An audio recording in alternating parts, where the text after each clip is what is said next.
Es tiempo de mundial y desde Rusia estaré con ustedes llevándoles el mejor análisis de la mayor fiesta del fútbol mundial. Soy Gustavo Barnechea y en UCI Noticias, el deporte estará en la palma de tu mano.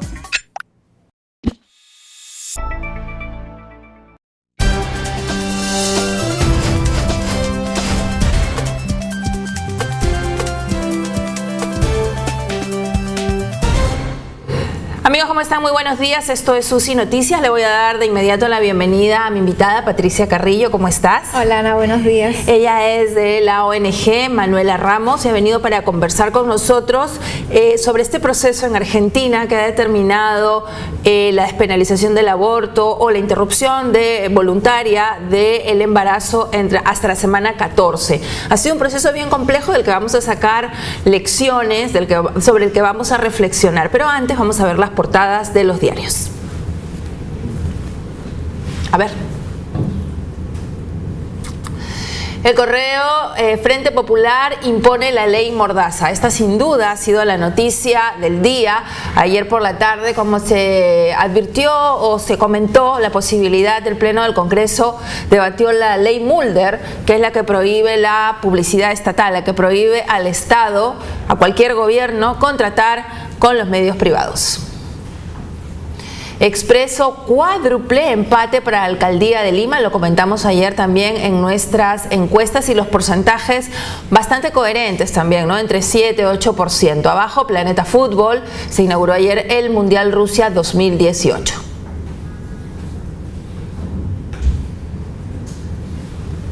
La República demandarán inconstitucionalidad de la ley Mordaza. El presidente Martín Vizcarra ha señalado que llegará hasta el Tribunal Constitucional para poder derogar esta ley que el propio presidente ha denominado Mordaza. Pero ojo, no es Mordaza para los medios de comunicación, es Mordaza para el gobierno, porque es al gobierno al que le impide publicitar y hacer conocidos los temas que considera. Hay una confusión ahí también en las redes sociales. Mucha gente dice, ¿por qué ley Mordaza? Si no les van a decir nada, van a seguir. Un poquito de reflexión. El que ha puesto la palabra Mordaza es el presidente, porque es al gobierno al que amordaza la ley. Abajo 5-0.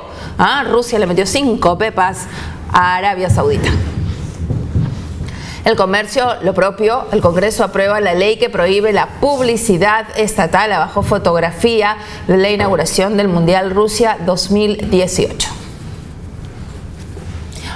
Y Perú 21, muy importante, cumplió su amenaza, ¿verdad? A estas alturas del partido nos habíamos olvidado de esta frase famosa para los mermeleros, como denominó el presidente del Congreso, Galarreta, a todos los periodistas cuando le preguntaron por la compra de refrigeradores, de frigobares, no sé, ya ni me acuerdo de qué, pero bueno, así fue, efectivamente, fue una amenaza y bueno, se ha cumplido. Ahí está Perú 21.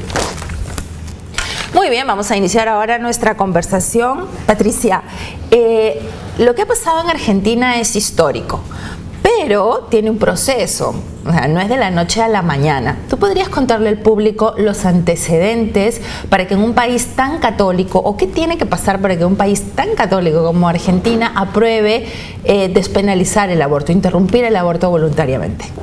Bueno, ha sido un proceso bastante largo, pero además creo que lo que ha ocurrido también es que de manera inédita la movilización de mujeres jóvenes a lo largo de meses, a lo largo del tiempo y particularmente en este último periodo en el que se planteó la discusión ya en el Congreso y que de alguna manera también significó que el presidente Macri cediera, ¿no? El presidente Macri también está en una situación muy particular en donde su gobierno se ha visto debilitado y han habido, por lo menos los medios de comunicación decían que han habido 1 millón de mujeres en las calles, mujeres y hombres, obviamente muchas más mujeres en las calles, aguardando y vigilando el debate y la aprobación de la despenalización del aborto. Entonces, lo dijo una de las diputadas en el largo debate previo, que también había sido una oportunidad de que todos se pudieran escuchar. si ustedes han tenido la oportunidad de ver, y a veces uno no con cierta sana envidia, el nivel del debate en diputados, a pesar de que habían posiciones absolutamente encontradas, posiciones conservadoras, posiciones incluso que manipulaban la información respecto a la condición de persona del embrión. Se ha reconocido que ha sido un espacio de mucha discusión, un espacio en donde todos han tratado de entenderse, respetarse y finalmente tomar esta decisión, al punto que uno de los diputados varió su voto porque reconoció que él tenía determinados principios, pero que su voto tenía que estar de acuerdo a la realidad, y la realidad está en las calles. Sí, fue un hilo muy interesante, no me acuerdo el nombre del diputado, un hilo muy retuiteado, el que decía: soy muy católico, a mí el aborto no me gusta, pero yo tengo que legislar primero para la mayoría y segundo de acuerdo a la realidad, ¿no? Él decía en su hilo: como católicos no abortaremos, pero no le podemos imponer a otros la forma de pensar. Es un principio muy importante. El presidente Macri es un punto bien interesante. Él en realidad está en contra de esta ley. Entonces, la presión de la calle, en este caso además de mujeres y de jóvenes, porque es entre jóvenes que ha prendido esta idea. ¿Qué lección sacamos de lo que ha hecho Macri? Que está en contra de su posición, ¿eh? Así es. Es una lección que además deberían mirar los políticos peruanos. Porque ahorita que hablamos de mordaza de los medios, hay otra mordaza que también está implícita, y es la mordaza que existe en relación a pronunciar la categoría género para las políticas públicas. Entonces, y machismo.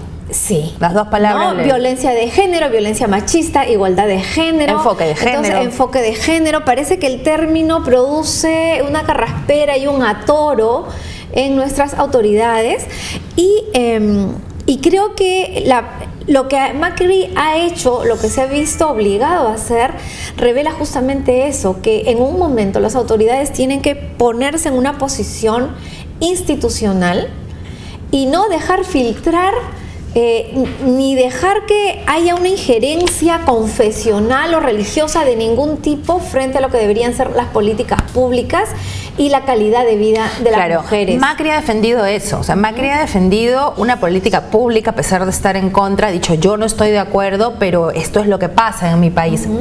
Debatan, y después los ha felicitado. Ahora, hay unos antecedentes, por ejemplo, en Argentina hay una ley para que los chicos de los colegios se eduquen sexualmente y puedan prevenir enfermedades de transmisión sexual. Ley, o sea, por ley, ¿no? Ahí en Argentina nadie ha dicho que cuando le enseñas a un niño, en secundaria, ¿no? A un niño, un adolescente, un método anticonceptivo, le estás diciendo: ya chico, anda, ten relaciones sexuales. Por ejemplo, es un precedente también para tomar en cuenta, ¿no? Así es. La consigna de las feministas era justamente educación sexual para poder decidir, ¿no? Anticonceptivos, ¿no? Para no abortar, y aborto legal para no morir. Entonces, cuando se discute el derecho al aborto, cuando se discute la despenalización del aborto, se está discutiendo justamente que el Estado tiene que reconocer a las mujeres su capacidad de decisión sobre su cuerpo. Y esto no significa que con una despenalización del aborto todas las mujeres van a ser unas irresponsables, se van a dejar embarazar y van a ir a abortar como si nada. Estas políticas tienen que estar respaldadas también por una política de educación sexual integral muy importante, implementada a nivel nacional, con una buena, además, calidad de información de los y las docentes. Entonces, lo que tiene Argentina y lo que tienen otros países es esto también, una mejor calidad educativa, y como parte de la calidad educativa está la educación sexual integral, que además sí se puede dar desde la educación inicial, y que además no se refiere exclusivamente a métodos anticonceptivos, sino se refiere tampoco a la reproducción y al coito. O sea, los seres humanos somos seres sexuados. Entonces, la sexualidad está presente desde que nacemos hasta hasta que nos vamos de este mundo. Entonces, la educación sexual tiene que impartirse además con información adecuada para el ciclo de vida de las personas desde la etapa inicial, como el hecho de poder decir: no, hasta aquí quiero que te acerques, no me abraces de esta manera. A veces a los niños y a las niñas los obligamos a deja que la tía te besito, que el tío te dé abracito. Entonces comenzamos a vulnerar sus espacios más íntimos como adultos, como adultas, y los estamos preparando para ser víctimas, para no decir hasta aquí nomás, no quiero. Entonces, eso también es educación sexual integral. ¿En Perú hay algún proyecto similar para implementar educación sexual a nivel público? Bueno, hay normas desde el año 2008, hay guías, pero no se están aplicando. Por ejemplo. Y ahora, hay el Ministerio de Educación ha desarrollado materiales y guías pedagógicas para que los docentes puedan dar educación sexual a los y las estudiantes. Y lamentablemente, como hay una presión enorme también de las posiciones conservadoras de la Iglesia Católica y las iglesias evangélicas, que no es además una posición, ellos dicen que es una posición del Perú, es de un sector de la Iglesia, porque no todas las personas católicas y todas las personas evangélicas respaldan eso.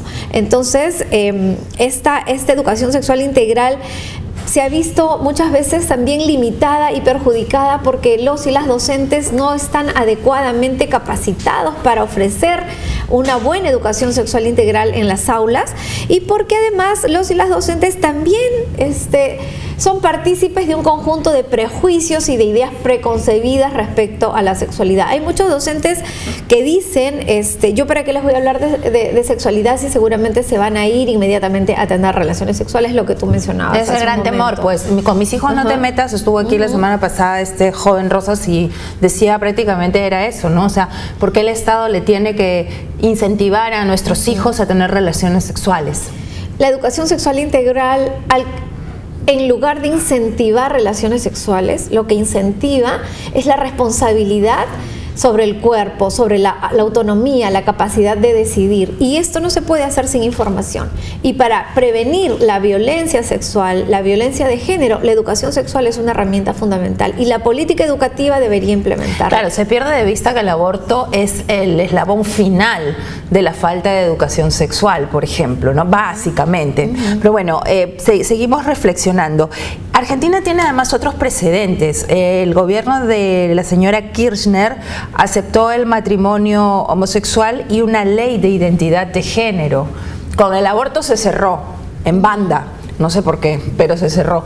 Pero estos dos precedentes tampoco los tenemos aquí. Entonces, ahí viene el tema de la agenda, de la temible agenda, ¿no? LGTB, no el sé, lobby. El lobby. Entonces, fíjate, Macri es conservador, Kirchner es izquierdista, pero resulta que también era conservadora con el aborto. Entonces, ¿qué se prioriza aquí? ¿No? O sea, se prioriza la salud pública, me imagino yo. Y nosotros todavía, o sea, estamos muy lejos de todo esto, Patricia, qué horror. Y en el debate, justamente una de las cosas que se dijeron era que el aborto clandestino que ocasiona la muerte de las mujeres pobres, porque las mujeres que tienen recursos en Argentina y en toda América Latina y en todo el mundo van a una clínica, ¿no? O a un servicio privado donde interrumpen la gestación y a las horas ya pueden estar haciendo más o menos su vida normalmente. Entonces, justamente lo que ha quedado muy claro es que el aborto es un problema de salud pública, es un problema que afecta a la población y especialmente a la población pobre. Entonces, estas políticas justamente van de la mano, primero, con el reconocimiento de derechos y el reconocimiento de la diversidad de la especie humana, ¿no? O sea, los seres humanos somos seres diversos. Entonces, el reconocimiento de la identidad de género parte de ese reconocimiento de la diversidad sexual, que además es un derecho humano. Es un derecho de una buena parte de nuestra población. Y obviamente esto tiene que ver también con su derecho al matrimonio, Y por eso es que se han aprobado uniones civiles y matrimonios igualitarios en muchos países. Y en el caso del aborto, como tú señalabas, que era como ya la cereza de esta torta importante de reconocimiento de derechos, en donde lamentablemente el Perú se está quedando absolutamente rezagado en la región, tiene que ver justamente con la posibilidad de que las mujeres puedan decidir sobre su cuerpo. Todas las posiciones que han estado en contra, en el fondo, encubrían la necesidad de seguir controlando el cuerpo y la vida de las mujeres. Un estudiante en Argentina de colegio, porque en esta marcha han participado chicos de colegio, como tienen esta ley de educación sexual, se han encerrado en los colegios, las chicas han ido a la plaza y frente al Congreso, los chicos se han encerrado, los directores se han vuelto locos, pero bueno, los escolares se han manifestado que el chico decía, el aborto se da. O sea, aquí no estamos discutiendo si sí o si no. Aquí estamos discutiendo si es legal o es ilegal. O sea, lo que ahí decidan no va a determinar que no hayan más abortos. En el caso de Perú es lo mismo, ¿no? Es exactamente lo mismo. Es exactamente lo mismo. Y incluso... recordaba yo, porque creo que es muy importante, si es que las personas pueden vincularse a ese link y escuchar por lo menos las 3 horas de debate que uno de los diarios argentinos coloca en su página web. Es importante porque incluso una diputada en medio del debate dice: yo aborté a los 26 años y perdí, y tuve abortos espontáneos, tuve 2 abortos espontáneos y tuve un aborto provocado intencionalmente. Y ella cuenta cómo fue dolorosa la pérdida de las 2 veces que ella sí quiso salir embarazada y no pudo, pero dijo además: yo fui a un servicio privado y me lo hice ahí. Y es cierto, o sea, todos los días se aborta en este país en condiciones que a las mujeres las llevan a la muerte cuando son pobres y cuando no pueden acceder a un servicio adecuado. Entonces es cierto, no se trata de aborto sí o aborto no. O sea, todos los días las mujeres abortan en el Perú, en América Latina y en el mundo.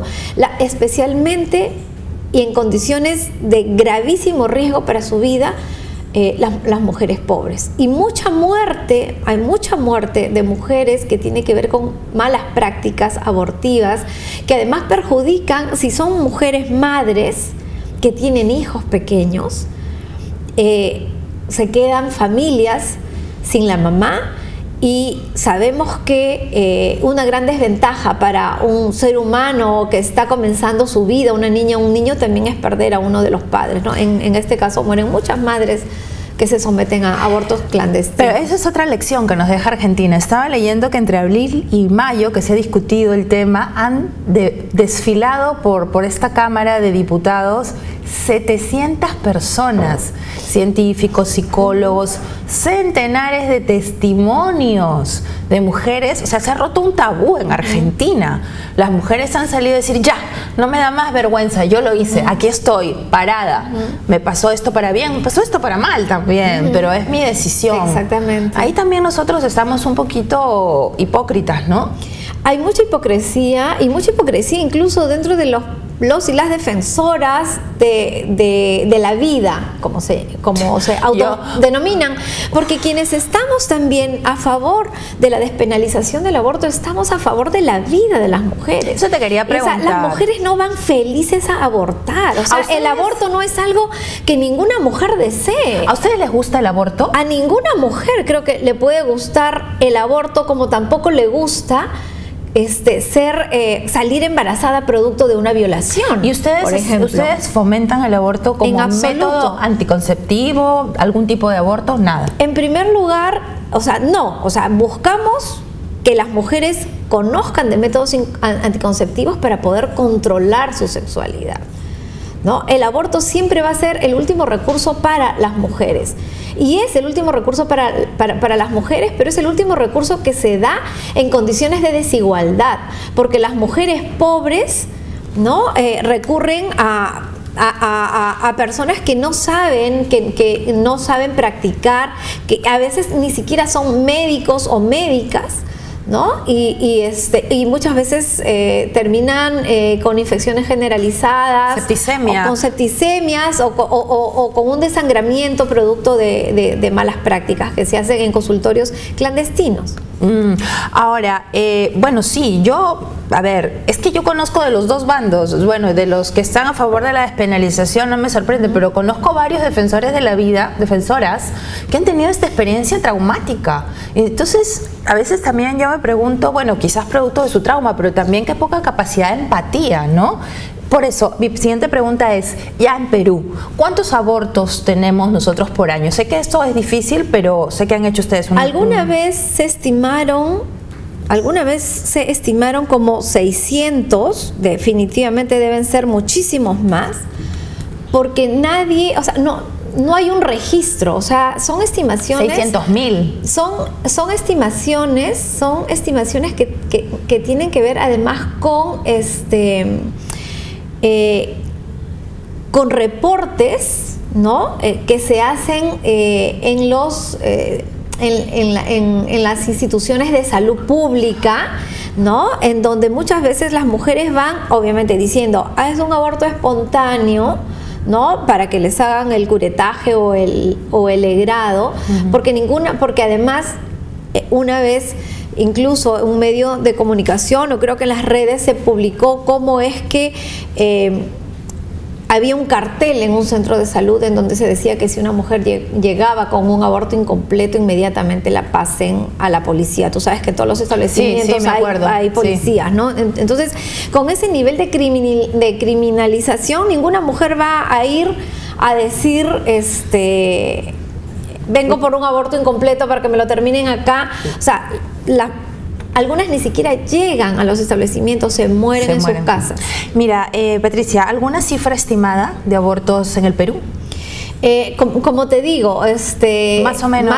Yo de lo que conozco de hace algunos años, ahorita no tengo la cifra actual, eran como unos 600, pero definitivamente deben ser muchísimos más. Pero 600,000 al año. No. 600 ¿qué? Mensual, diarios o registrados en estas instituciones, ¿no? Son estimaciones de cifra oculta. Sí, claro, por eso te preguntaba. Sí. O sea, la cifra es que eso es lo peor. Como es prohibido, penalizado, no se puede cuantificar. Entonces todo esto ocurre por lo bajo. Pero en Argentina, el ministro de Salud habló de 350 a 450,000 por año.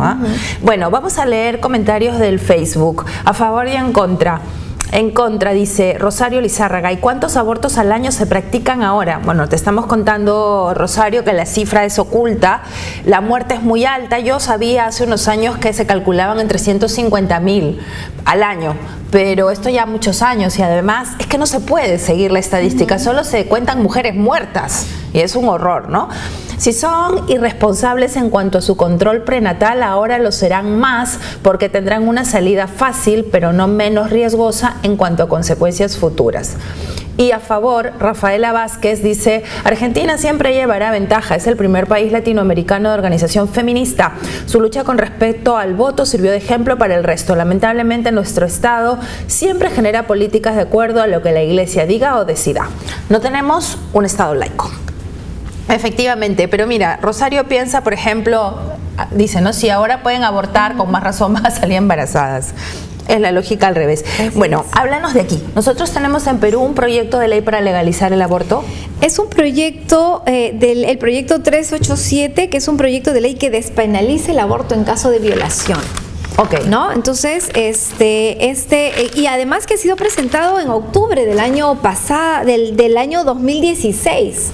O sea, ya en poco tiempo cumplirá 2 años de presentado, y es un proyecto además que no se agota en la despenalización del aborto en caso de violación o en caso de inseminación artificial, de inseminación no consentida, sino también es un proyecto que prevé políticas públicas a favor de la salud sexual y reproductivas de las y los adolescentes, con servicios diferenciados e integrados, con un enfoque de derechos humanos, género, interculturalidad, y también que busca justamente que se pueda implementar de manera efectiva la educación sexual integral en los colegios, porque no se trata de despenalizar por despenalizar, se trata además de evitar con políticas públicas el aborto o los embarazos no deseados. Entonces, esto tiene que hacerse también con información y con prevención. Justamente lo que también en este momento las organizaciones de mujeres y las organizaciones feministas le están reclamando al gobierno en relación a la violencia contra las mujeres. Las políticas de prevención son fundamentales. Entonces, justamente tenemos una gran deuda y un gran déficit de educación y de prevención y sobre todo de ejercicio de los derechos de las mujeres respecto de su cuerpo y el control de su sexualidad, que lo que estamos mirando son las consecuencias. Y frente a las consecuencias que son el aborto, en lugar de ser proactivos y empáticos o empáticas, lo que estamos haciendo es decir, ahora las mujeres se van a ir felices de la vida a abortar si es que se despenaliza el aborto. Ahora, nosotros, digamos, estamos bastantes escalones más abajo porque a nivel proyecto de ley tenemos que es despenalizar por violación y una serie de políticas preventivas. Todavía estamos lejos de pedir la despenalización total del aborto, ¿no? Y bien lejos de ver un debate en el Congreso, porque es que eso también sería bueno, ¿no? Pero Ana, imagínate si solamente el enfoque de género en el currículo educativo nacional está siendo objeto de una arremetida conservadora enorme. Y además, una arremetida conservadora enorme, pero ante un Estado que se amordaza, que se doblega, que no ejerce su rectoría desde una perspectiva laica. Porque justamente el Estado no puede desarrollar políticas públicas de acuerdo a estándares confesionales o religiosos, porque no solamente están los católicos ni los evangélicos, están los musulmanes, están los judíos, están los ateos. Entonces, el Estado lo que tiene que hacer es orientar sus políticas públicas por estándares universales de los derechos humanos. Y además por enfoques, por consensos y por acuerdos que han sido consensuados también a nivel de la comunidad internacional. Los objetivos de desarrollo sostenible tienen uno de los objetivos es de igualdad de género.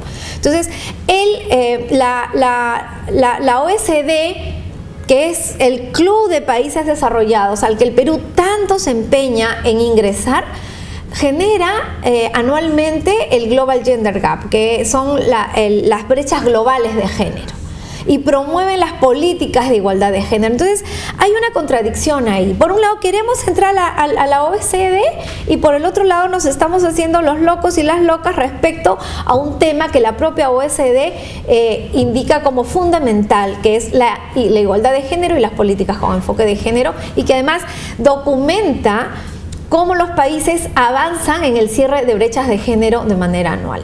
Patricia, muchísimas gracias por haber venido esta mañana para conversar con nosotros. Ha sido Patricia Carrillo de Manuela Ramos, que nos ha contado todo este tema que hay detrás de esta aprobación histórica en Argentina de la despenalización del aborto. Vamos a una pausa y vamos a hablar al volver de los acuatenientes. ¿Qué son los acuatenientes? Son unos empresarios agroexportadores que están en Ica y no dejan que los fiscalicen ni Dios.